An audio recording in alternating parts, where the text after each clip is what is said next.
औकात है इस रॉकेट को ठीक करने की? तू जानता भी है ये रॉकेट 5,000 करोड़ का है। अगर ये रॉकेट ठीक नहीं हुआ तो मैं बर्बाद हो जाऊंगा। अगर तूने इस रॉकेट को सही कर दिया तो मैं तुझे 50 करोड़ दूंगा। समंदर से आती नम हवा उस कच्ची बस्ती में अजीब सी सीलन भर रही थी। टिन की छतों से टपकता पानी, बिजली के लटकते तार और बीच में एक अधूरा सा मैदान। इसी मैदान के किनारे एक पुराने सीमेंट के पाइप के अंदर 15 साल का लड़का रहता था। नाम था कुनहाल। लोग उसे नाम से कम, काम से ज्यादा जानते थे। वो कबाड़ बीनने वाला लड़का। कुनहाल रोज सुबह सूरज निकलने से पहले उठता। उसकी मां 3 साल पहले चल बसी थी और बापू का कोई पता नहीं था। जो था वही बस्ती थी, वही पाइप, वही बोरी जिसमें वो दिन भर का कबाड़ भरता। टूटे पंखे, जली हुई तारें, फेंके हुए सर्किट बोर्ड, घिसी बैटरियां। बाकी बच्चों के लिए ये कचरा था, लेकिन कुनहाल के लिए ये किताबें थीं। वो हर चीज खोल कर देखता, समझने की कोशिश करता कि ये चलती कैसे है और बंद क्यों हुई। बस्ती के ठीक पीछे एक ऊंची बाड़ थी। बाड़ के उस पार था भारत का सबसे बड़ा लॉन्च कॉम्प्लेक्स। वहां अक्सर सफेद कोट पहने लोग आते जाते दिखते, विशाल रॉकेट ट्रॉलियों पर चलते। कुनहाल घंटों उस बाड़ के पास खड़ा रहता।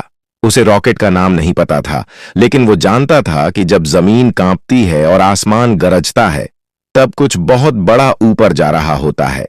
उस दिन माहौल अलग था। सुबह से ही हेलीकॉप्टर घूम रहे थे। सुरक्षा बढ़ी हुई थी। बस्ती में भी चर्चा थी कि आज कोई बहुत महंगा रॉकेट लॉन्च होने वाला है। कोई कह रहा था 5,000 करोड़ का है। कुनहाल को पैसों का मतलब ठीक से नहीं पता था, लेकिन इतना जानता था कि 5,000 करोड़ मतलब बहुत ज्यादा। वो रोज की तरह कबाड़ बीनते बीनते लॉन्च कॉम्प्लेक्स के पिछले हिस्से तक पहुंच गया। वहां अक्सर कुछ पुराने इलेक्ट्रॉनिक सामान फेंके जाते थे। आज भी एक बड़ा सा डंप पड़ा था। कुनहाल की आंखें चमक उठीं। उसने बोरी खोली और सामान छांटने लगा। अचानक उसकी नजर एक जले हुए कंट्रोल मॉड्यूल पर पड़ी। आधा टूटा हुआ, लेकिन अंदर के सर्किट साफ दिख रहे थे। कुनहाल ने उसे उठाया, धूल झाड़ी और वहीं बैठकर देखने लगा। उसकी उंगलियां अपने आप ट्रैक ढूंढने लगीं। कौन सा पार्ट कहां जाता है, कौन सी लाइन किससे जुड़ती है। तभी जमीन के अंदर से एक हल्की सी कंपन महसूस हुई। फिर दूसरी, फिर तीसरी। कुनहाल चौंका। अभी तो लॉन्च में टाइम है, उसने खुद से कहा। वो यह इसलिए जानता था क्योंकि पिछले कई लॉन्चों में उसने यही पैटर्न देखा था। ये कंपन लॉन्च से ठीक पहले नहीं होती थी। उसने कान बाट की तरफ लगाए। अंदर से शोर आ रहा था। दौड़ते कदम, तेज आवाजें, अलार्म की हल्की गूंज। कुनहाल को कुछ गड़बड़ लगी। उसने फिर कंट्रोल मॉड्यूल की तरफ देखा। अचानक उसे सर्किट में एक अजीब सी चीज दिखी। एक जगह जहां पावर फ्लो उल्टा जा रहा था, जैसे किसी ने रास्ता बदल दिया हो। उसकी सांस तेज हो गई। अगर यहां करंट उल्टा गया, वो बुदबुदाया, तो पूरा सिस्टम सेफ्टी मोड में फंस जाएगा और लॉन्च रुक जाएगा। उसने सिर उठाकर बाड़ के उस पार देखा। वहां खड़ा था वो विशाल रॉकेट, शांत, स्थिर, लेकिन जैसे किसी फैसले का इंतजार कर रहा हो। कुनहाल को नहीं पता था कि यह सिर्फ एक रुकावट नहीं थी। उसे नहीं पता था कि अगले कुछ घंटों में देश की सांसें इसी लॉन्च पर दो टिकी होंगी। और सबसे बड़ी बात, उसे यह भी नहीं पता था कि आज कबाड़ बीनते बीनते वह उस जगह पहुंचने वाला है जहां 5,000 करोड़ का फैसला होगा। लेकिन एक बात वो साफ समझ चुका था, कुछ गलत है, और अगर अभी नहीं सुधरा तो बहुत बड़ा नुकसान होने वाला है। यहीं से शुरू होती है वो कहानी जिसमें एक कबाड़ बीनने वाला लड़का इतिहास के सबसे महंगे रॉकेट के सामने खड़ा होने वाला था। लॉन्च कॉम्प्लेक्स के अंदर कंट्रोल रूम उस वक्त किसी तूफान से कम नहीं था। दीवार भर की स्क्रीन लाल और पीली चेतावनियों से भर चुकी थीं। Beep beep beep. अलार्म की आवाज लगातार सिर में चुभ रही थी। मिशन डायरेक्टर अनिरुद्ध वर्मा अपनी कुर्सी से खड़े हो चुके थे। उनके माथे पर पसीने की बूंदें साफ दिख रही थीं। यह तीसरी बार है, उन्होंने गुस्से और घबराहट में कहा। लॉन्च सीक्वेंस अपने आप सेफ्टी मोड में क्यों जा रहा है? एक युवा इंजीनियर कांपती आवाज में बोला। सर, फ्यूल नहीं, थ्रस्ट नहीं, सब कुछ नॉर्मल है। दिक्कत इलेक्ट्रॉनिक कंट्रोल यूनिट में है, लेकिन सिस्टम उसे पहचान ही नहीं पा रहा। यह रॉकेट मामूली नहीं था। 5,000 करोड़, 6 साल की मेहनत, 3 देशों के जॉइंट पेलोड और पूरे देश की निगाहें। अनिरुद्ध वर्मा ने घड़ी देखी। लॉन्च में अब सिर्फ 90 मिनट बचे थे। अगर 30 मिनट में फॉल्ट नहीं मिला, उन्होंने भारी आवाज में कहा, तो लॉन्च अबॉर्ट, और अगला विंडो कम से कम 8 महीने बाद। कमरे में सन्नाटा छा गया। कोई कुछ नहीं बोला, लेकिन सब जानते थे इसका मतलब क्या है। देश की सबसे बड़ी नाकामी। उसी वक्त लॉन्च कॉम्प्लेक्स के पिछले गेट के पास एक सिक्योरिटी गार्ड कबाड़ के ढेर के पास खड़े लड़के को घूर रहा था। यहां क्या कर रहा है? कुनहाल चौंका। साहब, मैं रोज यहीं से कबाड़ उठाता हूं, उसने डरते हुए कहा। गार्ड उसे भगाने ही वाला था कि तभी अंदर से एक टेक्नीशियन भागता हुआ निकला। उसके हाथ में टूटा हुआ कंट्रोल मॉड्यूल था। यह बेकार हो गया, वह चिल्लाया। स्पेयर भी काम नहीं कर रहा। कुनहाल की नजर उसी मॉड्यूल पर टिक गई। उसकी धड़कन तेज हो गई।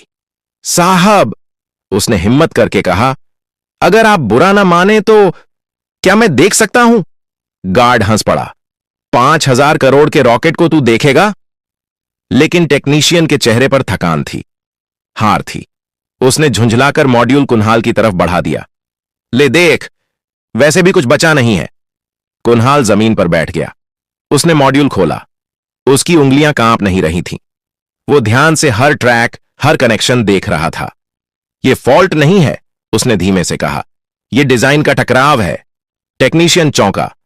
क्या बकवास कर रहा है? कुनहाल ने एक जली हुई लाइन की तरफ इशारा किया। यह लाइन बैकअप सिस्टम से जुड़ी है। जैसे ही प्राइम सिस्टम स्टेबल होता है, यह लाइन उल्टा सिग्नल भेज देती है। सिस्टम सोचता है खतरा है और खुद को लॉक कर लेता है। टेक्नीशियन की आंखें फैल गईं। ये तो डॉक्यूमेंटेशन में भी नहीं है, कुनहाल ने सिर झुकाकर कहा, क्योंकि यह खराबी मशीन की नहीं, इंसानी जल्दबाजी की है। किसी ने 2 सेफ्टी लेयर को आपस में जोड़ दिया। वो टेक्नीशियन बिना कुछ बोले अंदर की तरफ भागा और कुनहाल वहीं बैठा रह गया। उसे नहीं पता था कि अभी अभी उसने उस दरवाजे पर दस्तक दी है जो सिर्फ डिग्री वालों के लिए खुलता है। लेकिन अब देर हो चुकी थी। कंट्रोल रूम के अंदर पहली बार किसी ने कहा, उस लड़के को अंदर बुलाओ। और यहीं से कहानी एक खतरनाक मोड़ लेने वाली थी। कुनहाल को जब कंट्रोल रूम के अंदर लाया गया तो उसे लगा जैसे वह किसी दूसरी दुनिया में आ गया हो। चारों तरफ चमकती स्क्रीनें, भागते आंकड़े, अंग्रेजी में लिखे शब्द और सैकड़ों आंखें जो उसे ऐसे देख रही थीं जैसे वह कोई गलती हो। उसके गंदे कपड़े, फटी चप्पलें और धूल से सना चेहरा उस कमरे की सफेदी से बिल्कुल मेल नहीं खा रहे थे। यही है वो लड़का, एक सीनियर साइंटिस्ट ने बिना छुपाए तंज में कहा। मिशन डायरेक्टर अनिरुद्ध वर्मा ने हाथ उठाकर सबको चुप कराया। इसी ने कंट्रोल मॉड्यूल में बैकफ्लो की बात कही है, उन्होंने कहा, और अभी तक किसी सिस्टम ने यह नहीं पकड़ा। कुनहाल चुपचाप खड़ा रहा। उसे डर लग रहा था, लेकिन उससे ज्यादा उसे उस स्क्रीन की चिंता थी जिस पर बार बार लॉन्च अबॉर्ट चमक रहा था। तुम्हारा नाम? अनिरुद्ध वर्मा ने पूछा। कुनहाल, उसने धीमे से कहा। पढ़ाई? स्कूल नहीं गया सर। कमरे में कुछ लोग मुस्कुरा दिए। एक इंजीनियर बोला, तो फिर तुम कैसे कह सकते हो कि यह डिजाइन की गलती है? कुनहाल ने पहली बार सिर उठाकर सबकी तरफ देखा। क्योंकि सर, वह बोला, जब 2 मोटर एक ही पहिए को उल्टी दिशा में खींचती हैं तो पहिया घूमता नहीं, टूट जाता है। कमरे में सन्नाटा छा गया। अनिरुद्ध वर्मा ने कुर्सी से उठते हुए कहा, तुम बोर्ड पर दिखा सकते हो? कुनहाल धीरे धीरे डिजिटल बोर्ड के पास गया। उसके हाथ कांप नहीं रहे थे। उसने एक साधारण सा डायग्राम बनाया। 2 बॉक्स, बीच में एक तीर और फिर एक उल्टा तीर। यह प्राइम कंट्रोल है, उसने कहा, और यह बैकअप, दोनों सही हैं। लेकिन जैसे ही थ्रस्ट स्थिर होता है, बैकअप यह मान लेता है कि सेंसर फेल है और सिस्टम खुद को बंद कर लेता है। एक सीनियर इंजीनियर आगे बढ़ा। लेकिन यह तो सिर्फ 0.02 सेकंड के लिए होता है। कुनहाल ने सिर हिलाया। रॉकेट के लिए 0.02 सेकंड भी बहुत होता है। अनिरुद्ध वर्मा ने तुरंत कहा, सिमुलेशन चलाओ अभी। कीबोर्ड पर उंगलियां दौड़ने लगीं। स्क्रीन पर मॉडल घूमने लगा। 10%, 35%, 68%। अचानक स्क्रीन रुकी। Fault identified, signal conflict. कमरे में किसी ने सांस छोड़ी, किसी ने कुर्सी पकड़ ली। वो सही था, किसी ने कहा। लेकिन खुशी ज्यादा देर नहीं टिकी। एक नई चेतावनी चमकी। Time required to fix. 4 घंटे। अनिरुद्ध वर्मा का चेहरा सख्त हो गया। 4 घंटे नहीं है हमारे पास, उन्होंने कहा। लॉन्च विंडो 40 मिनट में बंद हो रही है। सबकी नजर कुन्हाल पर गई। वह कुछ सोच रहा था, फिर बोला, अगर हम सिस्टम बदलें नहीं, सिर्फ उसे चकमा दें? मतलब? अनिरुद्ध वर्मा ने पूछा। कुन्हाल ने स्क्रीन की तरफ इशारा किया। अगर बैकअप को लगे ही नहीं कि खतरा है, तो वो लॉक नहीं करेगा। हमें सिर्फ सिग्नल का रास्ता बदलना है, काटना नहीं। यह बहुत रिस्की है, एक वैज्ञानिक बोला। अगर गलत हुआ तो रॉकेट वैसे भी नहीं उड़ेगा, कुन्हाल ने शांत आवाज में कहा। कमरे में फिर सन्नाटा। अनिरुद्ध वर्मा ने गहरी सांस ली। कितना वक्त लगेगा? 10 मिनट, कुन्हाल बोला, अगर मुझे एक्सेस मिले। घड़ी की टिक टिक अब सबको सुनाई दे रही थी। यह फैसला सिर्फ रॉकेट का नहीं था, यह भरोसे का था। और इस बार सवाल यह नहीं था कि कुन्हाल कौन है। सवाल यह था, क्या देश एक कबाड़ बीनने वाले लड़के पर भरोसा करेगा? कंट्रोल रूम में अब कोई फालतू आवाज नहीं थी, ना बहस ना तंज, सिर्फ घड़ी की टिक टिक और स्क्रीन पर चलता countdown. T28 minute. Anirudh Verma ने टेक्निकल चीफ की तरफ देखा। उसे एक्सेस दो, उन्होंने कहा, लेकिन हर स्टेप रिकॉर्ड होगा। एक पल के लिए किसी ने विरोध नहीं किया, शायद इसलिए क्योंकि अब खोने को कुछ बचा ही नहीं था। कुन्हाल को एक खाली टर्मिनल के सामने बैठाया गया। कीबोर्ड उसके लिए नया था, लेकिन लॉजिक नहीं। उसने आंखें बंद कीं, जैसे किसी नक्शे को मन में दोहरा रहा हो। सर, उसने कहा, मुझे सिर्फ सिग्नल रूटिंग का मैनुअल चाहिए। एक इंजीनियर ने हैरानी से पूछा, तुम पढ़ लोगे? कुन्हाल हल्का सा मुस्कुराया। मैं पढ़ूंगा नहीं, पहचान लूंगा। फाइल खुली। कोड की सैकड़ों लाइनें। कुन्हाल ने माउस नहीं छुआ, वह सिर्फ देख रहा था। यहां, उसने कहा, यह कंडीशन गलत है। यह तो सेफ्टी इंटरलॉक है, किसी ने कहा। इसे छेड़ा नहीं जाता। इसी ने सब रोका है, कुन्हाल बोला। यह मान रही है कि खतरा बाहर से है, जबकि खतरा अंदर से पैदा हो रहा है। T30 minutes. अनिरुद्ध वर्मा ने पूछा, क्या बदलना है? कुछ नहीं बदलना, कुन्हाल ने कहा, सिर्फ टाइम को गुमराह करना है। उसने समझाया, अगर हम बैकअप सिस्टम को 0.03 सेकंड लेट कर दें, तो उसे लगेगा कि प्राइम सिस्टम अभी भी कंट्रोल में है। एक सीनियर वैज्ञानिक फुसफुसाया, यह तो सिस्टम से झूठ बोलना हुआ। कुन्हाल ने सिर हिलाया। सर, हर मशीन को कभी कभी झूठ चाहिए, वरना वो डर के मारे काम करना छोड़ देती है। कमरे में कोई नहीं बोला। T24 मिनट्स कोर्ट में बदलाव शुरू हुआ। हर लाइन के साथ दिल की धड़कन तेज हो रही थी। अगर यह फेल हुआ, एक इंजीनियर बोला, तो रॉकेट पैड पर ही जल सकता है। कुन्हाल ने बिना मुड़े कहा, नहीं जलेगा, क्योंकि आग तब जलती है जब उसे रास्ता न मिले। T18 मिनट सिस्टम रिब्यूट हुआ। 1 सेकंड, 2 सेकंड, स्क्रीन पर लिखा आया, सेफ्टी मोड, स्टैंड बाय। कमरे में किसी ने मुट्ठी भींच ली। फिर अगली लाइन, कंट्रोल रिस्टोर्ड। एक तेज सांस बाहर निकली। किसी की आंखें भर आईं, लेकिन जंग अभी खत्म नहीं हुई थी। अचानक मौसम विभाग की स्क्रीन लाल हो गई। सर, मौसम अधिकारी बोला, ऊपरी हवा की रफ्तार तय सीमा से ऊपर जा रही है, विंड शीयर बढ़ रहा है। अनिरुद्ध वर्मा ने आंखें बंद कर लीं। आज सब कुछ एक साथ क्यों टूट रहा है? कुन्हाल ने पहली बार थका हुआ चेहरा दिखाया, लेकिन उसकी आंखें अब भी स्क्रीन पर थीं। सर, उसने कहा, अगर रॉकेट अभी नहीं उड़ा, तो यह समस्या दोबारा लौट आएगी। लेकिन हवा को रोका नहीं जाता, कुन्हाल बोला, उसे इस्तेमाल किया जाता है। कमरे में फिर वही सवाल तैर गया, क्या एक 15 साल के लड़के की समझ 5000 करोड़ के रॉकेट से बड़ी हो सकती है? T12 minute. अनिरुद्ध वर्मा ने माइक उठाया। उनकी आवाज में अब डर नहीं था। ऑल स्टेशंस, हम लॉन्च की ओर बढ़ रहे हैं।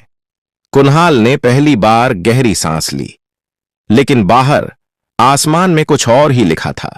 लॉन्च पैड के बाहर हवा अब तेज नहीं, आक्रामक हो चुकी थी। ऊंचे ऊंचे बादल एक दूसरे से टकरा रहे थे।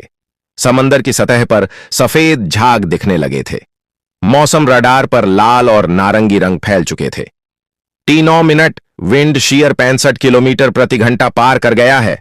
मौसम अधिकारी की आवाज कांप रही थी। यह हमारे डिजाइन लिमिट से बाहर है। कंट्रोल रूम में कुछ लोगों ने सिर झुका लिया। यह वही पल था जहां ज्यादातर मिशन खत्म हो जाते हैं। अनिरुद्ध वर्मा ने कुन्हाल की तरफ देखा। अब भी कुछ कहोगे? कुन्हाल खिड़की की तरफ बढ़ा। दूर लॉन्च पैड पर खड़ा रॉकेट हवा में हल्का सा हिल रहा था, जैसे सांस ले रहा हो। सर, कुन्हाल बोला, आपने कभी पुल पर खड़े होकर नदी देखी है? कोई जवाब नहीं आया। अगर पानी सीधा टकराए तो पुल टूट सकता है, लेकिन अगर उसे बहने का रास्ता दे दिया जाए तो वही पानी पुल को थाम लेता है। उसने स्क्रीन की तरफ इशारा किया। रॉकेट अभी हवा से लड़ने की कोशिश कर रहा है। अगर हम शुरुआती 20 सेकंड में एंगल ऑफ अटैक बदल दें तो हवा उसे धकेलेगी नहीं, उठाएगी।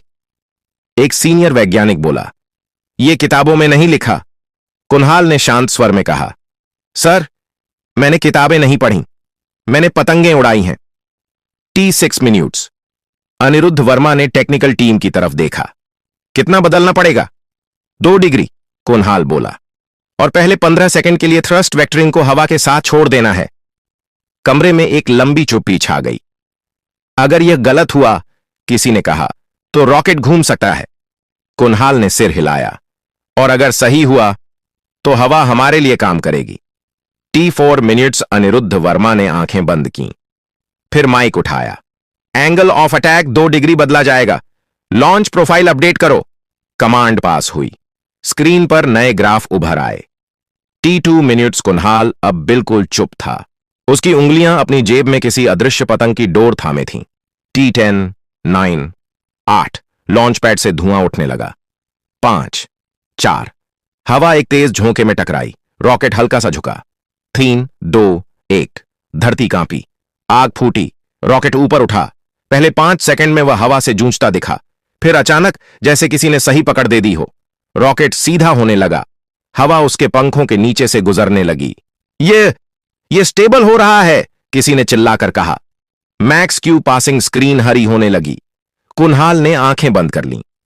Stage 1 separation successful. तालियां नहीं बजीं। कोई चिल्लाया नहीं। सब बस स्क्रीन देखते रहे, क्योंकि यह वो पल था जहां असंभव संभव बन रहा था। अनिरुद्ध वर्मा ने कुन्हाल की तरफ देखा। उनकी आवाज भर्रा गई। तुमने हवा को अपना बना लिया। कुन्हाल धीरे से बोला, नहीं सर, मैंने बस उसे समझा। लेकिन कहानी अभी खत्म नहीं हुई थी, क्योंकि सबसे मुश्किल फैसला अब भी बाकी था। रॉकेट अब आसमान की ऊंचाइयों में था। पहली स्टेज अलग हो चुकी थी। दूसरी स्टेज के इंजन स्थिर जल रहे थे। कंट्रोल रूम की स्क्रीन पर हरे संकेत लगातार बढ़ रहे थे, लेकिन कमरे के अंदर माहौल अब भी भारी था। यह खुशी का नहीं, सच्चाई का वजन था। T+7 minute. एक सीनियर वैज्ञानिक अपनी कुर्सी से उठा।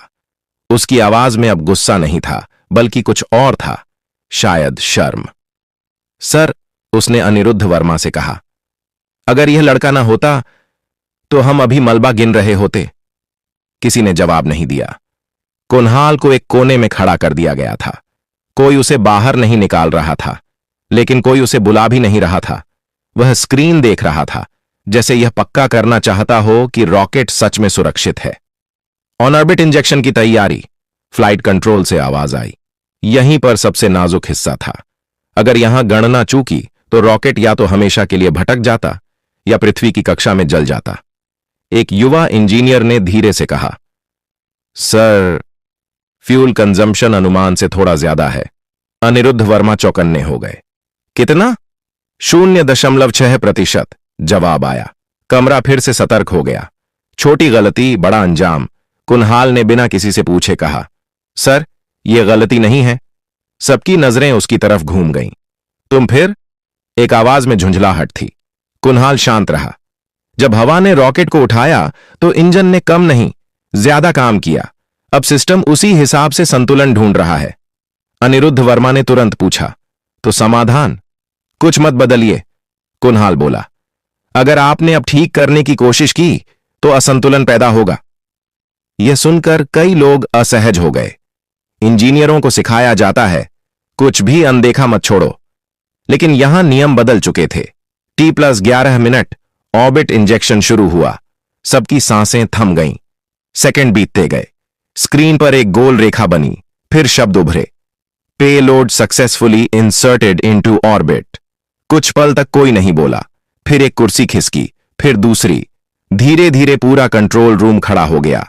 तालियां इस बार जोर से बजीं, लेकिन यह जश्न का शोर नहीं था, यह राहत का शोर था। अनिरुद्ध वर्मा कुन्हाल की तरफ आए। उन्होंने कुछ नहीं कहा, बस दोनों हाथ जोड़ दिए। कमरे में बैठे वैज्ञानिक, जिन्होंने जिंदगी भर सवालों के जवाब दिए थे, आज एक बच्चे के सामने खामोश थे। तुम्हें पता है, अनिरुद्ध वर्मा ने कहा, तुमने सिर्फ रॉकेट नहीं बचाया, तुमने हमें हमारी सीमाएं दिखाई हैं। कुन्हाल ने सिर झुका लिया। सर, मैं बस ये नहीं चाहता था कि इतना बड़ा सपना टूटे। बाहर मीडिया इकट्ठा हो चुका था। नाम पूछे जा रहे थे, चेहरे ढूंढे जा रहे थे, लेकिन अंदर कंट्रोल रूम में एक और फैसला होना बाकी था। यह फैसला रॉकेट का नहीं था, यह कुन्हाल के भविष्य का था। कंट्रोल रूम के बाहर शोर बढ़ता जा रहा था। कैमरे, माइक, सुरक्षाकर्मी, सब एक साथ। हर कोई जानना चाहता था उस मिशन को बचाने वाला कौन था। लेकिन कंट्रोल रूम के अंदर माहौल बिल्कुल अलग था। यहां कोई नारे नहीं थे, कोई तालियां नहीं, यहां सिर्फ एक सवाल घूम रहा था, अब आगे क्या? अनिरुद्ध वर्मा ने दरवाजा बंद करने का इशारा किया। मीडिया को अभी इंतजार करने दो, उन्होंने कहा। पहले हमें यह तय करना है कि हम सही क्या करने वाले हैं। कुन्हाल कुर्सी के किनारे बैठा था। उसने पहली बार चारों तरफ गौर से देखा। ये वही लोग थे जो कुछ घंटे पहले उसे शक की नजर से देख रहे थे। अब वही लोग चुप थे। एक सीनियर वैज्ञानिक ने खांसते हुए कहा, कागजों में उसका कोई अस्तित्व नहीं है, ना स्कूल रिकॉर्ड, ना पहचान पत्र, ना पता। कमरे में हलचल हुई। तो क्या? अनिरुद्ध वर्मा ने सख्त आवाज में कहा। क्या काबिलियत के लिए फाइल नंबर जरूरी है? एक और अधिकारी बोला। सर, नियम है, हम किसी को ऐसे अंदर नहीं रख सकते। कुन्हाल ने सिर उठा लिया। सर, उसने धीरे से कहा, मुझे यहां रखने की जरूरत नहीं है। मैं बस इतना चाहता हूं कि कोई और बच्चा मशीन की गलती में न मरे। कमरे में एक पल को सन्नाटा छा गया। तुम्हारे मां बाप? अनिरुद्ध वर्मा ने पूछा। मां नहीं है, कुन्हाल बोला। और बापू? पता नहीं, शायद कहीं किसी फैक्ट्री में अब भी काम कर रहे हों, या शायद नहीं। यह पहली बार था जब उसकी आवाज थोड़ी टूटी। अनिरुद्ध वर्मा ने गहरी सांस ली। अगर हम तुम्हें पढ़ने का मौका दें? उन्होंने पूछा। सही स्कूल, सही ट्रेनिंग, सही रास्ता? कुन्हाल कुछ सेकंड चुप रहा, फिर बोला, सर, मुझे किताबों से डर नहीं लगता। मुझे बस ये डर है कि कहीं मैं फिर किसी बाट के बाहर न खड़ा कर दिया जाऊं। यह बात किसी रिपोर्ट में नहीं लिखी जा सकती थी, लेकिन इस कमरे के हर इंसान ने उसे महसूस किया। थोड़ी देर बाद फैसला हुआ। कागज नहीं, पहले इंसान। कुन्हाल को अस्थायी पहचान दी गई, उसकी रहने की जगह तय हुई, और सबसे बड़ी बात, उसे एक वादा दिया गया कि यह दरवाजा अब उसके लिए बंद नहीं होगा। बाहर अनिरुद्ध वर्मा मीडिया के सामने आए। उन्होंने नाम लिया, चेहरा दिखाया, लेकिन कहानी पूरी नहीं बताई, क्योंकि असली कहानी कैमरों के लिए नहीं थी। वह कहानी एक लड़के के लिए थी जो कबाड़ में सपने ढूंढता था। अगर आपको यह कहानी पसंद आई हो तो लाइक जरूर करें, इसे अपने दोस्तों और परिवार के साथ शेयर करें, ताकि यह कहानी हर उस इंसान तक पहुंचे जो सपने देखता है। चैनल को सब्सक्राइब करना मत भूलिए, क्योंकि ऐसी ही दिल से जुड़ी, सच्ची लगने वाली कहानियां हम आगे भी लाते रहेंगे। और हां, कमेंट में जरूर लिखिए आप यह कहानी अपने किस गांव या शहर से देख रहे हैं। हमें जानकर बहुत खुशी होगी कि हमारी आवाज देश के किस किस कोने तक पहुंच रही है। धन्यवाद। मिलते हैं अगली कहानी के साथ।